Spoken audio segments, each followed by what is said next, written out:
Oke, selamat malam semuanya. Ya, ini After edisi 22 Februari 2023. Seperti biasa, malam ini kita akan update market, IHSG, dan saham-saham yang sudah masuk di kolom komentar Iftok edisi terakhir, edisi 21 Februari 2023 ya. Ada beberapa, tidak banyak. Ya, jadi silahkan apabila Anda ingin banyak saham dibahas di Iftok, langsung isi di kolom komentar saham apa dan kenapa saham tersebut Anda pilih untuk dibahas. Silahkan dilengkapi keterangannya, apakah Anda mau trading, mau investasi, atau tanya teknikal ataupun fundamental. Silahkan langsung isi di kolom komentar. Langsung kita mulai dari IHSG. Hari ini IHSG turun cukup, ya bisa dikatakan cukup signifikan, sempat turun 1%. Dan yang perlu kita update hari ini adalah penurunannya menembus support, ya, menembus support 6.830 dan masih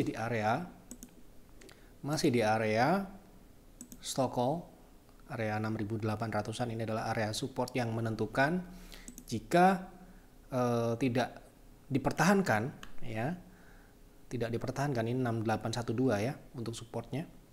Jadi apabila tidak dipertahankan, indeks berpotensi melanjutkan downtrend, ya. Jadi harus diperhatikan baik-baik karena saat ini berada tepat di area support 6.800. Jika besok lanjut turun, itu yang mengkhawatirkan karena ya, kita bisa menarik downtrend line seperti ini, ya. Nah, ini yang harus kita antisipasi seperti yang kami sudah ingatkan kemarin-kemarin, ya. Terjadilah penurunan seperti ini apabila dalam kondisi portofolio kita dalam kondisi yang ideal, kita akan baik-baik saja, tenang-tenang saja, happy-happy aja. Ya. Ini untuk trader ya. Jadi kenapa kok kemarin ada pertanyaan, kenapa kok cashnya sampai 80 PV, 85 PV? Ya karena memang indeks sedang dalam kondisi konsolidasi yang mana banyak akan muncul false signal dan juga potensi turun seperti ini tiba-tiba, ya. Nah, kalau kita tidak prepare ketika indeks berada di resist kemarin, ya hari ini kemungkinan kita akan mengalami sesuatu yang kurang menyenangkan tentu saja, ya. Gitu, secara umum seperti itu. Nah, jika besok tidak kembali, ini indeks bisa melanjutkan downtrend dan turun lanjut ke support berikutnya, yaitu di 6.700, 6.680, dan itu confirm lanjut downtrend, ya. Jadi itu harus diperhatikan baik-baik karena MACD sudah jelas dead cross, ya. Oke, kita lanjut ke pembahasan saham. Yang pertama, bank, ya. Bank, analisa saham CBRE. Analisa apa? Ya, analisa apa? Ya, yang diinginkan. Tidak ada keterangan, mohon maaf sekali lagi, bukan saya tidak mau, saya belum bisa menjawab karena tidak ada pertanyaan dan tidak ada keterangannya. Lanjut, skip. Goto beneran ambles nih hari Pak, apakah sudah selesai swingnya? Saya nggak punya, kemarin jual di 120-an, habis konsul dengan Yev di tele. Oh, berarti konsultasi dengan advisor ya. Hari ini Goto turun, ya, karena ya indeks turun dan Goto ini kebetulan salah satu saham yang besar ya, maksudnya dalam arti pengaruhnya besar dan penyebab turunnya ya salah satunya ini, ya. Dan Goto ini membentuk topping ya, double top, reject dari EMA 60, sekali lagi EMA 60, ya, dan kebetulan ini adalah topping terbentuk, ya, dan berpotensi setelah dia patah tren yang ini, ya, berpotensi menguji neckline ke 100. Ya, seperti yang sudah kami ingatkan beberapa minggu yang lalu, ya, beberapa minggu yang lalu, ya, ini tanggal 13 Februari kita sudah ingatkan, ya, pullback sebelum turun ke bawah 100, ya, dan Goto tanggal 14, ya, tanggal 14 pullback lanjut ke 120 sebelum turun lagi. Artinya skenarionya sudah kami baca di Iftok sebelumnya, ya. Dan ini ya, Ini pembahasan sebelumnya dan ini kita nggak ada kepentingan sama sekali. Memang ada yang tanya, makanya kita bahas untuk memberitahu yang tanya. Ya, kalau nggak ada yang nanya kita nggak akan bahas Goto. Ya, nah ini ada pembahasan terakhir tanggal 19 Februari. Ini ada yang tanya mau untuk hold jangka menengah. Nih, hanya cocok untuk swing bukan untuk hold. Ya, sudah jelas di situ ya, kita jelaskan panjang lebar. Nah, sekarang bagaimana? Apakah swingnya sudah selesai? Sudah jelas. Ya, sudah jelas kan ini swingnya sudah rejection. Ya, sudah mentok di sini. Dan sekarang swing naik yang dimaksud ya. Swing itu ada dua, swing naik dan swing turun. Oke, jangan jadi harus dilengkapi. Nggak boleh cuma swingnya sudah selesai. Swing yang mana? Swing turunnya sedang mulai ini. Ya. Jadi harus jelas swing yang mana? Swing yang naik atau swing yang turun. Ya, swing yang naik sudah dari kemarin kan, ini pullback kecil, habis itu dia lanjutkan turun, ya. Ya ini potensi ini ya mungkin akan mengarah. Saya tidak bilang besok, tapi kemungkinan mengarah ke 100, ya karena ya sekarang ARB kan 6% sudah ARB, ya. Jadi ya nggak mungkin langsung ke sana besok, ada proses seperti halnya ketika dia naik dari 80-an naik ke 120 ini seperti yang kami prediksi di YFTalk. Jadi tidak ujuk-ujuk dia langsung naik ke 120 dari 80 kan, ada prosesnya juga, ada naik dan turunnya juga. Itu yang jelas kita tahu, oh sekarang ini swingnya sudah swing turun, sehingga kalau kita trading apalagi untuk hold jangka menengah Anda pastikan sudah tahu skenario ini. Ya, seperti itu kira-kira. Jadi silahkan ditonton pembahasan-pembahasan sebelumnya. Kalau Anda bingung mau nyari di mana, nyari di Telegram, ketikan Goto, nanti Anda akan ketemu pembahasan-pembahasan kami. Oke. Saya masih ada hold CEM ikut beli PTR di 144. Bagusnya TP di berapa ya? Karena lihat indeks kok bikin takut nggak capai TP. Oke, kita mungkin Bapak Ibu sudah tahu ya, hari ini kita trading saham laju dan juga alhamdulillah ya, saham yang kita beli beberapa hari yang lalu hari ini mampu menguat ketika indeks turun. Salah satunya adalah CEM ini ya. Ini kita beli di tanggal nih ya, tanggal 16. Nih ada tanggalnya di sini, tanggal 16 Februari. Waktu itu dia 144 kita beli. Kemudian ini adalah trading plan-nya di 152. Hari ini CEM di saat indeks turun artinya tetap ada saham yang naik. Dan itu adalah tantangan kita saat ini, tantangan trader harus mampu memilih saham-saham mana yang bisa naik ketika indeks turun atau indeks konsolidasi, indeks flat, saham kita yang kita beli ya berpotensi naik.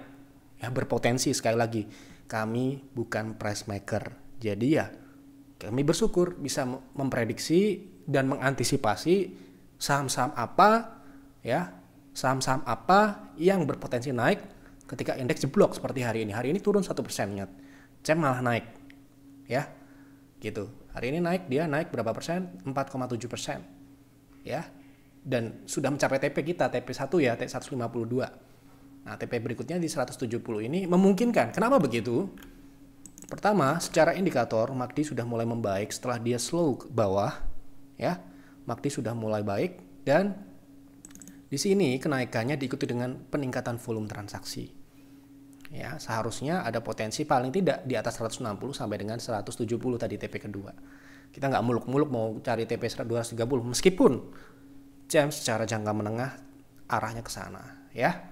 Seperti itu. Jadi untuk saat ini kita manfaatkan swing-swing dulu, jangka pendek dulu untuk CEM, ya. Seperti itu. Jadi ini menepis keraguan orang-orang utamanya pemula yang ditakut-takuti oleh influencer-influencer di luar sana. Tahun 2023 serem, 2023 menakutkan. Tapi kalau kita bisa ya, kita mampu untuk mencari peluang, tetap akan ada profit ya. Dan kita mau disiplin ya, sekalipun kita misalkan kita tidak beruntung, kita membeli sahamnya turun, kita nggak akan kenapa-napa ya, seperti itu. Jadi kalau Anda masih ragu, ikuti aja PTR ya. Anda buktikan sendiri ya. Kita sudah buktikan ya di Desember ya, ketika indeks jeblok ya kita biasa-biasa aja, tidak turun ya. Kemudian Januari indeks nggak kemana-mana, kita tumbuh 5% ya. Kalau Anda takut, Anda gampang ditakut-takuti, ya Anda akan kehilangan momentum, kehilangan peluang. Ya, bahwa ketika market naik, ya ada saham yang turun, dan ketika market turun ataupun konsolidasi sekalipun, tetap akan ada saham yang naik. Ini sudah kita buktikan, ya, gitu. Baik. Jadi mungkin masih bisa TPD 160, 170, TP2 masih bisa. Anda konsultasikan saja, di advisor nanti akan dibantu pastinya. Tolong bahasa MEDS, MEDS, bukan Medco ya. Apakah sudah mulai uptrend?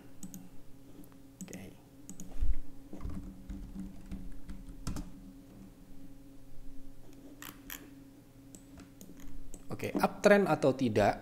Yang pertama adalah ya pertama, trend line sudah dipatahkan atau belum. Mari kita tarik tren turunnya. Nah, ini trennya sudah dipatahkan. Berarti satu, syarat terpenuhi. Kedua, tren dinamis, yaitu EMA60. Yang kita gunakan ini sudah tervalidasi di Desember ketika dia mau uptrend, gagal, dan turun lanjut. Nah, di 14 Februari dia berhasil melewati dengan volume. Ya, sekali lagi saya nggak tahu apakah price maker menggunakan EMA60 sebagai parameter. Saya nggak tahu karena saya bukan price makernya. Nah, kebetulan aja indikator yang biasa kita gunakan sejak 6 tahun yang lalu ya terbukti menjadi salah satu parameter yang meningkatkan transaksi ketika dia terjadi breakout di EMA60 ya. Jadi kalau di luar sana ada yang pakai EMA50, ada EMA100 itu bebas. Tapi kami sejak dulu menggunakan EMA60 ya. Nah, terus yang kedua, syarat kedua adalah sudah uptrend jika terbentuk higher low. Oke, sudah terbentuk higher low di 150 dan hari ini dia rebound, meretest EMA60. Sekali lagi, meretest EMA60 dan berhasil. Sekali lagi, EMA60 terbukti ya. EMA60 terbukti sebagai indikator yang bisa dijadikan patokan ini sudah uptrend atau belum. Jadi syarat-syaratnya sudah terpenuhi, berarti ya bukan saya yang ngomong, syarat-syarat sudah terpenuhi uptrend ya udah uptrend ya, seperti itu. Pertanyaannya sudah terjawab ya. Tolong bahas saham KIN untuk long invest. Namanya invest pasti long term ataupun invest selamanya. Wah, nggak ada saham selamanya, kita nggak mengenal saham selamanya ya. Kita juga tidak mengenal benci sama satu saham atau terlalu cinta dengan satu saham. Di mana ada potensi kenaikan kita senang, kita ikuti itu. Di mana itu sudah tidak ada potensi ya kita tinggalkan. Jadi YEF tidak mengenal rumus cinta dengan saham tertentu. Yang kita cintai adalah potensinya. Kalau potensinya nggak ada ya kita nggak cinta, gitu kan? Gitu. Kalau masih ada potensi ya kita suka, atau kita nggak bilang cinta ya, kita akan ikuti itu, kita akan manfaatkan itu, kita akan explore, kita akan eksploitasi di situ ya. Nah, kini ini sudah kita ulang-ulang dan mohon maaf ya buat kami di Peers terutama yang kita invest di KIN sudah sejak tahun kemarin. Tentu saja saham ini sudah tinggi ya, sudah mengalami kenaikan ke TP3 kita. Ya, jadi ya kalau kita bicara baru mau masuk di sekarang ini ya cukup terlambat. Cukup terlambat dalam artian kita sudah kehilangan momentum kenaikan. Kita juga udah share di sini di F-Talk ini waktu itu di harga 400-an kita bilang saham ini akan bagus secara fundamental, kita sudah jelaskan panjang lebar ya. Jadi kita sudah bahas itu ya panjang lebar di sini, dan setelah kita bahas apakah langsung naik, tidak, dia langsung konsolidasi dan tiba-tiba dia mengalami kenaikan dan kita syukuri itu ke 800 ini. Nah, sekarang ini dia kembali turun nih di bawah EMA60. Jadi kalau misalkan sekarang ini adalah koreksinya atau koreksi dalam jangka panjang, koreksi jangka pendek untuk kenaikan jangka panjang, menurut saya oke. Kalau fundamental saya tidak perlu membahas lagi, silahkan Anda cari ya, Anda cari di Telegram pembahasan KIN untuk invest, ada pembahasan panjang lebarnya ya. Dan di area-area sini ya mungkin ini adalah area support ya, support uptrend line. Jadi ya bisa-bisa aja. Oke. Jadi tidak invest untuk selamanya ya, invest selama masih ada potensi ya. Tolong bahas saham call untuk swing. Oke.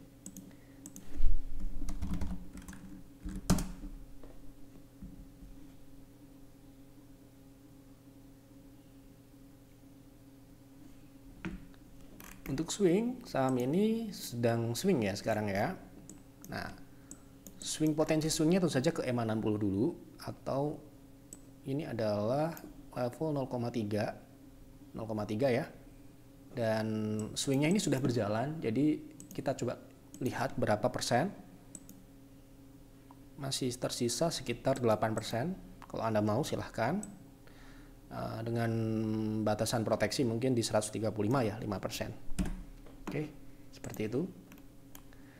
Untuk saham INTP jangka panjang masih worth it untuk masuk saat ini. Oke, kita lihat Indosemen. Kita akan gunakan monthly.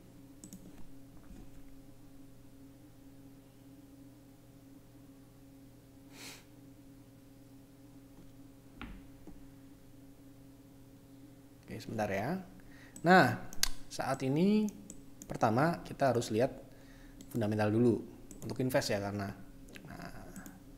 bagaimana kinerjanya. Kalau kita lihat dari kinerja Indosemen, kalau kita bicara Indosemen itu bukan growth stock ya. Anda bisa lihat, Anda bisa pelajari pertumbuhan dari atas sampai dengan bawah di sini.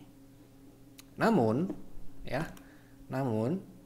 kita melihat harga sahamnya ini sudah turun ya. Artinya seperti halnya HM Sampurna kemarin. Saya nggak bilang bisnis HMSP dengan INTP sama ya, beda jelas. Ya, orang nggak sekolah pun tahu jualan semen, satunya jualan rokok. Tapi kita lihat dari kondisi teknikal dengan fundamentalnya itu terlihat ya, Indosemen fundamentalnya turun ya di 2020 ya. Dari pertumbuhannya, revenue-nya turun sampai dengan bawah. Ya, artinya itu terjadi sebuah efek yang umum terjadi ketika terjadi penurunan ekonomi, terjadi pandemi dan sebagainya. Kemudian di 2021 Anda lihat di sini ada perbaikan atau bisa dikatakan mulai kembali pulih. Ya, meskipun pemulihannya belum bisa kembali ke peak performance di 2019 15,9 triliun. Ya, hanya di 14,7, dan di 2022 ini sepertinya akan kembali ke angka 15-an.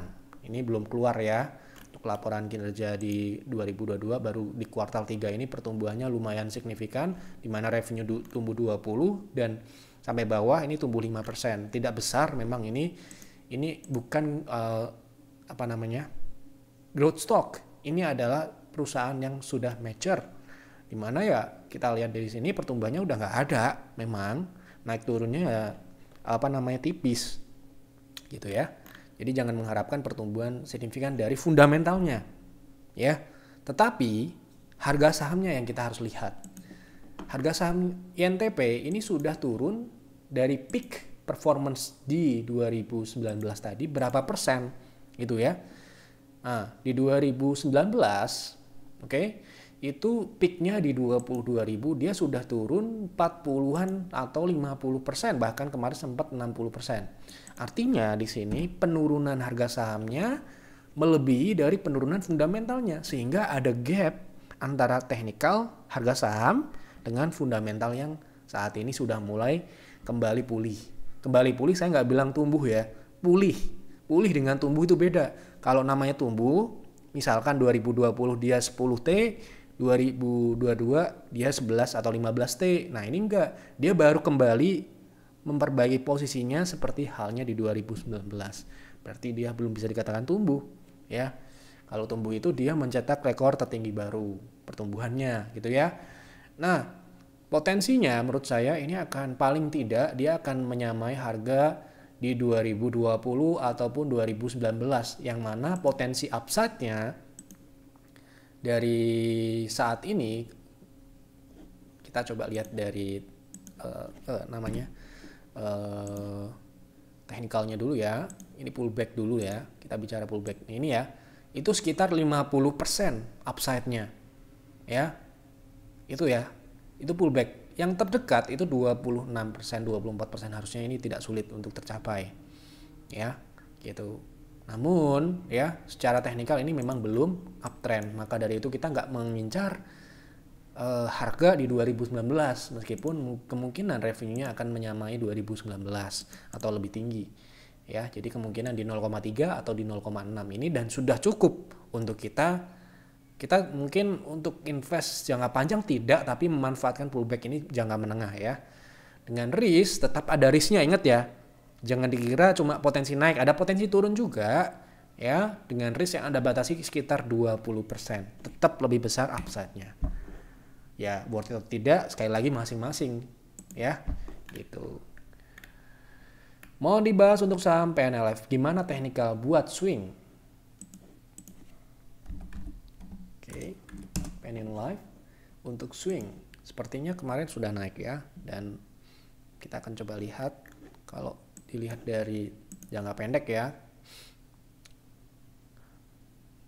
Nah, swingnya kemarin sudah berjalan dan reject di 450, artinya PNLF akan melanjutkan fase konsolidasi seperti yang sudah berjalan di Juni 2022 sampai dengan September. Ini cukup panjang, dan ini kemungkinan akan berkelanjutan konsolidasi ini dengan resist 448 dengan support di 380. Artinya kalau kita mau swing di saat konsolidasi seperti ini ya, kita harus hitung berapakah support dan resistnya itu, berapakah ruang gerak naiknya, itu sekitar 15% kalau Anda berhasil beli di support. Dengan risk tentu saja tetap ada, kalau dia breakdown support 380 ke bawah ya Anda harus out gitu ya, seperti itu. Tolong bahas saham laju, enaknya masuk di berapa untuk swing?